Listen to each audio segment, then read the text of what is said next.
কোনোটাই সে রিপিট করেনি। এক ডিরেক্টরকে 2-3 বার রিপিট করেনি। কোথার থেকে? আশরাফ শিশিরের সাথে আমি 570-এ কাজ করেছি, তার সাথে আমরা একটা সিনেমা বানাবোতে কাজ করেছি, এছাড়া আরও 2টা মুভিতে কাজ করেছি যেগুলো রিলিজ হয়নি, আমি এই জন্য নামও বলতে চাচ্ছি না। তো এরকম তো সব ডিরেক্টরের পরপর কাজ করা হয়েছে। সুবিধাজনকভাবে আমার মতো আর্টিস্টকে সে খাটিয়ে নিতে পেরেছে বিনা পারিশ্রমিকে।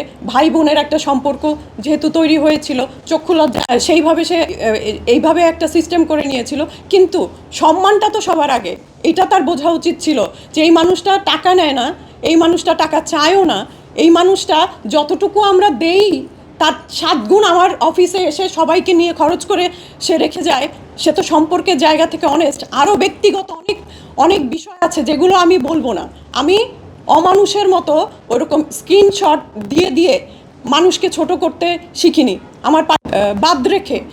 তখন উনি একটা স্ট্যাটাস দিলেন যে একজন অদক্ষ শিল্পী ছবিতে কাজ করতে না পেরে সে হচ্ছে মনক্ষুণ্ণ হয়েছে। তারপরে কি দিল যে টিজারে রাখা হয়নি, সে টিজারে মুখটা দেখা যায়নি, সেজন্যই কি এত রাগ? ভাই, আমি 19 দিন যে কাজ করে আসছি সেখানে, এবং সেখানে আমার চরিত্রটা এত মানে ফেলনা চরিত্র না।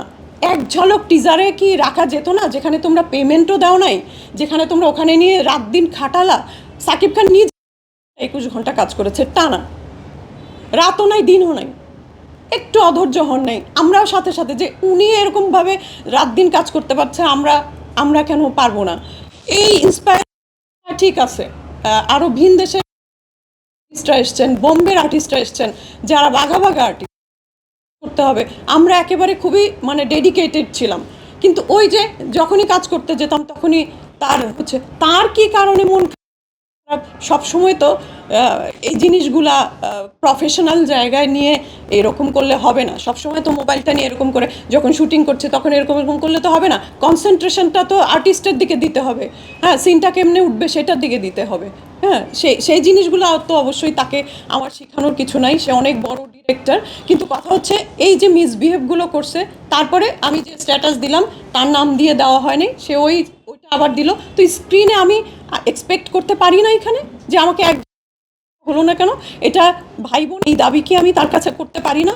সেইখানে আমি যে মাউন ভাই আপনি টিজারে আমাকে রাখলেন না, থ্যাংক ইউ, সেইটা সে স্ক্রিনশট নিয়েছে। আপনারাই বলবেন যে আমার যদি কোথাও ফল্ট থাকে অবশ্যই আমি সেইগুলোর আজকে উত্তর দিব, সেজন্যই তো আজকে আসা। সেকেন্ড অপশন হচ্ছে সে স্ক্রিনশট দিয়েছে দুবাই যাওয়ার জন্য। আমি একটা অ্যাওয়ার্ড নেওয়ার জন্য তাকে রিকোয়েস্ট করেছি। কেন করেছি? আমি ইউএসএতে ইমিগ্রেশনের জন্য অ্যাপ্লাই করতে চাইছিলাম, যে কারণে আমার সব পেপারসই আছে। আমাদের তো ওখানে আর্টিস্ট কোটায় একটা অ্যাপ্লিকেশন করা যায়, তারপরে ওখান থেকে পাসপোর্ট হয়। তো সেইটার জন্য আমার সব কাগজই আছে, একটা অ্যাওয়ার্ড নাই। আমি কোনো দিন কাউকে বলি নাই, কোনো দিনও কাউকে বলি নাই। আমাকে অনেকে, সত্যি কথা বলতে এই জিনিসগুলো আমার ভুল হয়েছে, অনেকে অ্যাওয়ার্ড অনুষ্ঠানে ডেকেছে, সেদে ডেকেছে। আমি বলেছি যে কী করছেন, ওই একই অনুষ্ঠানে আবার আমিও অ্যাওয়ার্ড নিব? আমি কিসের জন্য অ্যাওয়ার্ড পাচ্ছি? এই প্রশ্ন উত্তর মেলেনি বলে কোনো দিনও অ্যাওয়ার্ডের ওই ওই কিন্তু এখানে আমার একটা নিড হয়ে গেছে। আমি ওনাকে লিখেছি যে মামুন ভাই আমার কিন্তু দরকার, আমার একটা অ্যাওয়ার্ড দরকারই ছিল আসলে। পরবর্তী সময় আমি একটা অ্যাওয়ার্ড এমনিতেই পেলাম, আল্লাহর ইচ্ছা আমার কাজ হয়ে গেছে। তো ভাই বোনের সম্পর্ক কি বোঝাতে চাইছে ওখানে? এগুলা দিয়ে সে কি বোঝাতে চাইছে? তারপরে আমি এটা গেল একদিনই, ওই যে আমি টেক্সটটা করেছি ওই পর্যন্ত, কিন্তু তার সাথে এগুলো নিয়ে সেকেন্ড কোনো দিন কথা হয়নি, কোনো দিন না। ওই যে একবার করে বলেছি, আমি ওই জিনিসটা পারি না, মানুষকে তোয়াজ করে করে কাজ হাতায় নেওয়া, এটা পারি না ভাই, এটা পারি না। মিডিয়ার ইতিহাসে নাই, এই কোনো ডিরেক্টরও বলতে পারবে না কোনো দিনও। দেন হচ্ছে যে অ্যাওয়ার্ডের কথা তো আপনি নিজেই বললেন, কি বিষয়ে এটা, তো এই বিষয়গুলো আগে একটু জানতে চাই। এই যে জায়গাটা প্রথম সে পরিশোধ করেনি, তারপরে একের পর এক সিনেমায় তার কাজ করলেন কেন? আচ্ছা, ওই যে আমি কিন্তু এই যে এতক্ষণ যা বলেছি সবগুলোর উত্তর এর ভিতরে আছে, তারপর আমি ইন্ডিভিজুয়ালি দিচ্ছি। বললাম যে কসাইতে যখন কাজ করলাম, তারপরে ওনারা বলল যে আপু পরের প্রজেক্টে টাকাটা পোষাই দিব, আমাদের এখানে বাজেটটা খুবই কম, কষাই তো দেখছেনই কত কম বাজেটের। আমরা ফরিদপুরে ভাঙায় শুটিং করছিলাম এবং আসলেই ওইটা হয়তো বা কম বাজেটের ছিল, যে কারণে তো দেখলাম যে সে সময় তো নতুন গেছি ওখানে, ওনারা যেটাই বলছে ওটাই আমার জন্য বিশ্বাসযোগ্য ছিল। তো ঠিক আছে, একটা টিমের সঙ্গে ইনভলভ হলাম, এই সামান্য কারণে আমি এটা হয়ে যাব, তো ঠিক আছে থাক। হ্যাঁ, এই বাই দিস টাইম ওদের সাথে কিন্তু আমার একটা ভালো রিলেশন তৈরি হয়েছে, বললাম না? তো রিলেশন যখন বিল্ড আপ হয় তখন কিন্তু আসলে এই টাকা পয়সার বিষয়গুলো, বললাম না আমি যে আমি ওদের কাছ থেকে যতটুকু নিয়েছি, মানে কি বলবো, এগুলো বলা খুবই ছোট লোকই, কিন্তু পরিস্থিতির খাতিরে এগুলো উল্লেখ করতেই হয়।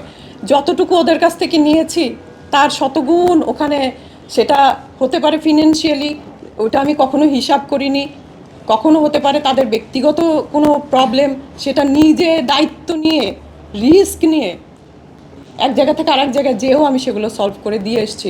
এগুলা অস্বীকার করতে পারবে না সে, হ্যাঁ, এগুলো অস্বীকার করতে পারবে না।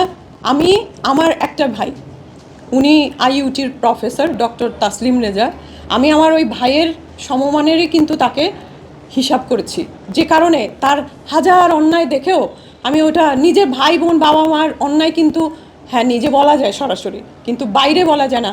কোনো ইন্টারভিউ কেউ কোনো দিন বলতে পারবে না যে অনন্য মামুনের মানে খারাপ কেউ আমাকে বলতে শুনেছে, বরং আরও নেগেটিভ প্রশ্ন করেছে, আমি সেইটাকে পজিটিভলি উপস্থাপন করার চেষ্টা করেছি যে ভাই, একটা মানুষের দোষে গুণে থাকবে, সে তো মুভি নিয়ে ভাবছে, এতগুলো মুভি বানাচ্ছে বছরে, এটাও কি কম কিছু? সে তো চেষ্টা করছে মুভি নিয়ে, কিন্তু দেখতাম বিদেশি মুভি সে এনে আমাদের হলে চালাচ্ছে, তার এই কাজটার কারণে বাংলাদেশের ডিরেক্টররা বঞ্চিত হচ্ছে, বাংলাদেশের ডিরেক্টরদের চলচ্চিত্র হল থেকে নামিয়ে দিচ্ছে বিদেশি মুভির কারণে। তো এই জিনিস, আমি একজন চলচ্চিত্রের মানুষ হয়ে আমার এগুলো ভালো লাগতো না। তো এই যদি আমার ভাই হতো, আমার রক্তের ভাই হতো, দ্বিতীয় দিন আমি বলতাম যে তোমার এগুলো ঠিক হচ্ছে না, তুমি এগুলো ভুল করতেছো, তুমি এগুলো ঠিক করো। আমি শেষ করি ভাই, যেহেতু ভাই করছেন, ভাই বলছেন, সেক্ষেত্রে চলচ্চিত্র ছিল বলেছি, হ্যাঁ ছিল, চলচ্চিত্রের এত শিল্পী সমিতির এত সংগঠন, আপনাদের এতগুলো সংগঠন আছে, সেই প্রসেসে না হেঁটে এবং তার বলেছিল আপনি জাননি, সেই প্রসেসে না হেঁটে কেন সরাসরি বা তার সাথে কথা না বলে এভাবে জিনিসটাকে খুবই ভালো, এটা খুব ভালো একটা প্রশ্ন। সেটা হচ্ছে যে ওনার সাথে কোন সমিতির, উনি কোথার মেম্বার আছে? আপনার চলচ্চিত্রের আপনার যে আমার সংগঠন, আচ্ছা, আমার যে সংগঠন আছে, আমি তো এটা আমাকে বলতে হবে কার কাছে, সেটা হচ্ছে আমাদের যে চলচ্চিত্র শিল্পী যে সমিতি আছে, সেখানে আমার বলতে হবে। দেশের অরাজক, মানে কি বলবো, এই যে অস্থির পরিস্থিতি, এর ভেতরে কোনো কিছু ঠিক নাই। আর সত্যি কথা বলতে আমি তো কমপ্লেন করার জন্য এই স্ট্যাটাসটা দেইনি, জিনিসটা তো ঘটনাক্রমে এই পর্যন্ত চলে এসছে, ভালো হয়েছে, সত্যিটা সামনে এসেছে, ভালো হয়েছে। আমি একাই এগোচ্ছি, আমি আমার কলিগদের কথাও বলবো, তারা আমাকে ইন্সপায়ার করে আমাকে সাথে নিয়ে তারপরে যে তারা কিভাবে পিছপা হয়েছে। আমি যে স্ক্রিনশটগুলো শেয়ার দিয়েছি যে টাকা পাবে, এগুলো তো তাদের অনুমতির বাইরে না। যেই ছেলে আমাকে বলেছে, জাহাঙ্গীর নামে একটা ছেলে, ও এখানে টাকা পায়, আপু তুমি এক কাজ করো তাহলে, অনন্য মামুন যখন আমার স্ক্রিনশটগুলো শেয়ার করলো, বলো মেসেজগুলো দিচ্ছি, তুমি একত্র করে ওটা পোস্ট দাও, সেই স্ক্রিনশটটা আমার কাছে আছে। সেই ছেলে কালকে রাতে অনন্য মামুনের সাথে ছবি দিয়ে বলেছে যে আমি ভুল করেছি, এটা আমার করা ঠিক হয়নি। হ্যাঁ, আচ্ছা, আমাকে সেই প্রথম কাজ দিয়েছে, এই কালকে সে একেবারে মানে ইউটার্ন করেছে, ঠিক আছে? তো এরকম করে প্রত্যেকেই কালকে কম করে হলেও 16 থেকে 17টা ফোন এসছে আমি যেন এই আয়োজনটা না করি, 16 থেকে, এবং হ্যাঁ, মেন্টালি আমাকে মানে কি বলবো, কলাপসড করে ফেলার চেষ্টা করেছে কালকে। আমি আপনাকে প্রশ্ন করি, সেটা হলো, আমরা অনন্য মামুনকে ভালো করে জানি কোন ধরনের মানুষ, এটা বলার কোনো অপেক্ষা নেই। আচ্ছা, এই যে অনন্য মামুন তোমার সাথে সে যে সম্মান দিতে অপারগতা প্রকাশ করেছে, তোমার সাথে বিভিন্ন রকম ব্যবহার করেছে, টাকা দেয়, যে ভাই বোন মনে করে টাকা নেওয়া নাই, এখন তো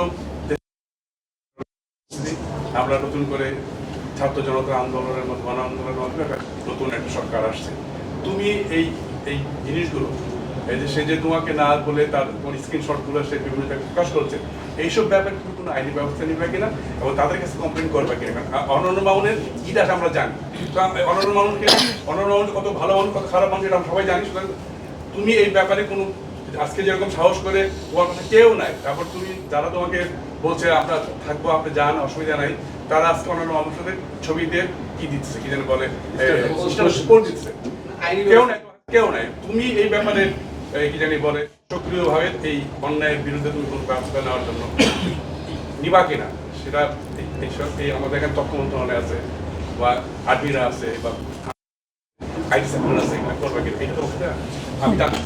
আরেকটা বিষয় আমি এটার সাথে অ্যাড করতে চাচ্ছি। আপনি বললেন যে কালকে থেকে অনেকে ফোন করেছে আপনাকে এই প্রেস কনফারেন্সটা না করার জন্য, কারা করেছে আপনি কি সেগুলোর নামগুলো প্রকাশ করবেন? কারণ যেহেতু এখন দেশ স্বাধীন হয়েছে আমরা বলতেছি আমি না ছোট করে আছে না, যারা আমাকে বারণ করেছে তারাও আমার শুভাকাঙ্ক্ষী না, আমি সেটাও বলতে পারবো না। কারণ তাদের কাছে এমন কিছু পৌঁছানো হয়েছে যে আমি এইটা যদি করি আমার অনেক বড় ক্ষতি হবে, হ্যাঁ আমার অনেক কিছু ডিস্ট্রয় হয়ে যাবে, আমার ক্ষতি হবে, হ্যাঁ হতে পারে, যে কারণে সবার মানসিক শক্তি তো সমান না। হ্যাঁ, সেই ভালোবাসার জায়গা থেকেই তারা আমাকে বারণ করেছে। কেউ আছে আমাকে ভালোবাসছে এরকম একটা বিষয় শো করে তারপরে বারণ করছে তোমার তো ক্ষতি হয়ে যাবে।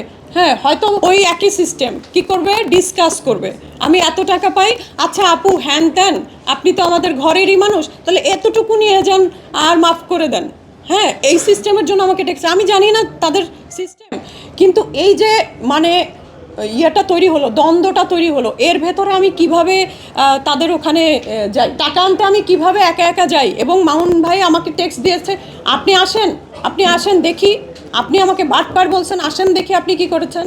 আর আপনার জন্য মমোর সাথে আমার খারাপ সম্পর্ক হয়েছে, অথচ যেখানে নিজেরাই মমোকে অপদস্থ করে সেট নিয়ে আমাকে কাজ দেন নাই, তখন আমি বলেছি যে ভাই কাজ দেয়াই তো আপনার কাজ, আপনি কাজ দিবেন না, তাহলে কি একলা আর্টিস্ট ছাড়া আপনার তো কাজ দিতে হবে। তো যাই হোক, সে এইভাবে অপদস্থ করেছে, আমি প্রত্যেকটা জিনিস আমি ভয়েস দিয়েছি, আমি টেক্সট করেছি, ওই করে করেছে, স্ক্রিনশট দিয়ে পোস্ট দিয়েছে। তো যেটা ভাইয়া বলছিলেন, এর পরিবর্তন তো হয়েছে বলেই এত কথা বলতে পারছি। আমি এতদিন তো বলতে পারিনি। কেন বলতে পারিনি? অনন্য মামুন কেমন সেইটা ওই গাছের পাতাও জানে ফিল্ম ইন্ডাস্ট্রির। হ্যাঁ, ফিল্ম ইন্ডাস্ট্রির গাছের মামুন কেমন, তার ব্যবহারে গাছ থেকে পাতাও ঝরে যায়।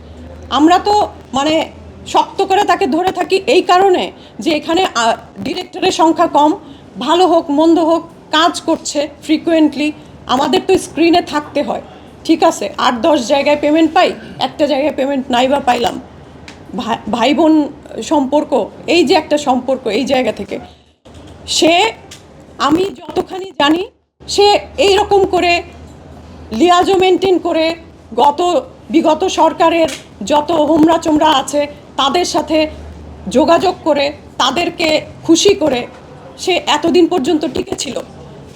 তাহলে কি, সে তো তাদেরই একটা পার্ট ছিল, তো এক অর্থে সে তো শক্তিশালী ছিল। তো সেই শক্তিশালী মানুষটার বিরুদ্ধে দাঁড়ানো বা এইভাবে কথা বলা, ওই সাহসটা হয়নি। সত্যি কথা বলতে যেই পরিস্থিতিতে এখন আমরা এসেছি, ছাত্ররা বলতে গেলে এটা পূর্ণ একটা স্বাধীন, হ্যাঁ, এখন আসলে এইটাকে সবাই মিলে ঠিকঠাক করে নিতে হবে। সেই ঠিকঠাক করার প্রথম স্টেপটা মনে করেন যে আমিই নিলাম, যে এখানে একজন ডিরেক্টর দিনের পর দিন আর্টিস্টকে টাকা দেবে না এবং তার মানহানি করবে। সরিতেও এটার সংকুলন হয় না, কিন্তু তারপরও তার সাথে যেহেতু কাজ করেছি, ডিরেক্টর বলে একদিন হলেও জেনেছি, ভাইয়ের সম্পর্ক এখন আর এসব মানি না, ডিরেক্টর বলে যখন তাকে জেনেছি এতটুকু আমি কনসিডার করব। সে যদি আমাকে সরি বলে তাহলে আদারওয়াইজ আমি এটার স্টেপ নিব, মামলা করব তার নামে। আপনি বলছিলেন যে মমর কথা বেশ কয়েকবার বললেন যে তাকে অপদস্থ করা হয়েছে আপনাদের সামনে, আপনাদের সম্মুখে, একটু এই বিষয়টা যদি ক্লিয়ার করতেন তাহলে আমরা বিষয়টা একটু জানতে পারতাম। আচ্ছা, এর ভিতরে আমার একটা প্রশ্ন আছে, প্রশ্নটা হচ্ছে যে পারিশ্রমিক না দেওয়ার ব্যাপারটা আপনি বলছেন, এটা কি শুধুমাত্র আপনার সঙ্গেই নাকি বাকি অন্য কোনো অভিনেতা অভিনেত্রীদের সঙ্গেও সেম একই মানে পারিশ্রমিক না দেওয়ার ব্যাপারটা?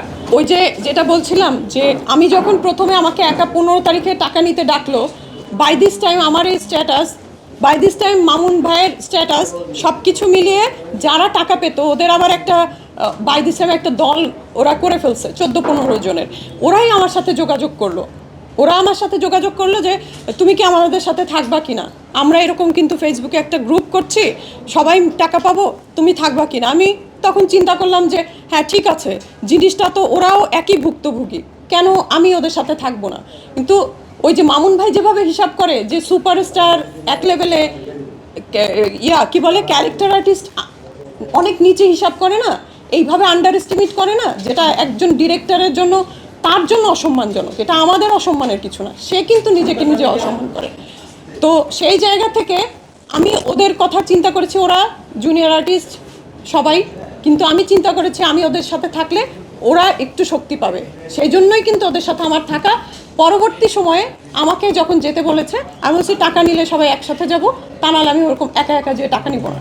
তারপরে আরো অনেকের সাথে উনি এবং আমি সেই স্ক্রিনশটগুলো, ওরা যে টাকা পাবে উনি তো বলেছে যে ডকুমেন্ট, অনেককে বলেছে, অনেক সাংবাদিককেও বলেছে, আমি জানি না এখানে তারা আছেন কিনা, অনেক সাংবাদিককে বলেছেন যে তার কি ডকুমেন্ট আছে যে টাকা যে পাবে সে, আমি যে টাকা পাবো আমার কি ডকুমেন্ট আছে।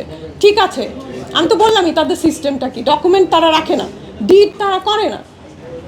আমি টাকা পাই না, ভালো কথা, আমার কাছে ডিড নাই, কিন্তু তোমাদের কাছে অফিসিয়াল একটা এত বড় একটা প্রোডাকশন চালাও তোমরা, তোমাদের কাছে কি মানি রিসিপ্ট থাকবে না যে ওই আর্টিস্টকে টাকা পরিশোধ করে দিয়েছি? তোমরা দাও তাহলে সেগুলো, আমার টাকা যে পরিশোধ করা হয়ে গেছে বা অন্যান্যদের টাকা পরিশোধ করা হয়ে গেছে দাও, তোমরা সেই ডকুমেন্ট দাও। আমি না হয় মানে তোমাদের প্রমাণ দেখাতে পারলাম না, তোমাদের কাছে তো প্রমাণ থাকবে, তোমার তো একটা অফিস চালাও। আমরা আর্টিস্ট মানুষ 14 জায়গায় কাজ করি, আমাদের হয়তো বা নাও থাকতে পারে, তোমাদের সিস্টেমেই নাই এইটা, তাহলে তোমরা এইটার প্রশ্ন করো কি করে? নিজেদের তো মানি রিসিপ্ট থাকবে, একটা প্রোডাকশনের হিসাব থাকে না যে হচ্ছে অমুককেও অত টাকা দিয়েছি অমুককেও অত টাকা দিয়েছি, কই সেটা দাও যে আমাদের সিগনেচার সহ তোমরা রেখেছো কোনো মানি রিসিপ্ট। এরকম অনেকের সাথে, এবং যারা যারা টাকা পাবে, তখন চিন্তা করলাম যে যেহেতু আমাদের ওই ডকুমেন্ট নাই, সেহেতু কনভারসেশনগুলো তো আছে, মামুন ভাইয়ের সাথে আছে, এর সাথে ওর সাথে এত টাকা পাবো, এরকম বিভিন্ন ধরনের কনভারসেশন আছে। তো আমার একটা প্রশ্ন এখানে, আপনারা একটু অনন্য মামুনের ফেসবুক পেজে সে একটা পোস্ট করেছে, আপনার স্ক্রিনশট দিয়ে সেখানে লেখা ছিল যে আপনার শুটিং ছিল 3 দিন, আপনি 3 দিন শুটিং করবেন, 3 দিন শুটিং করে আপনাকে চলে আসতে বলা হয়েছে, কিন্তু আপনি নাকি তাকে বলেছেন যে আমি আপনাদের পুরো টিমটার সাথে থাকি। আচ্ছা, শেখার জন্য, হ্যাঁ শিখতে। প্রশ্ন শুনেন, মানে এটা আমি খুবই ছোট একজন আর্টিস্ট, খুবই ছোট আর্টিস্ট, ঠিক আছে, কিন্তু আজকে বলবো অনেক ডিরেক্টরের সাথে কাজ করার অভিজ্ঞতা হয়েছে। তার আগে আমি 11 সাল থেকে 16 সাল পর্যন্ত 14টা চ্যানেলে উপস্থাপনা করেছি। এখানে যদি কোনো টিভির ভাইরা থাকে হয়তো বা জানবেন খুব ভালো করে। তো একাধিক প্রোগ্রাম করেছি 14টা চ্যানেলে। তারপরে আমি অভিনয় শুরু করেছি, ভালো ভালো ডিরেক্টরদের সাথে কাজ করেছি। আমি রায়হান রাফির সাথে কাজ করে অনন্য মামুনের সাথে কাজ করতে গেছি, আমি আশরাফ শিশিরের সাথে কাজ করে অনন্য মামুনের সাথে কাজ করে গেছি, আমি শাহ আলম কিরণের সাথে কাজ করে অনন্য মামুনের সাথে কাজ করতে গেছি, শিহাব শাহিনের সাথে কাজ করে তার সাথে কাজ করতে গেছি।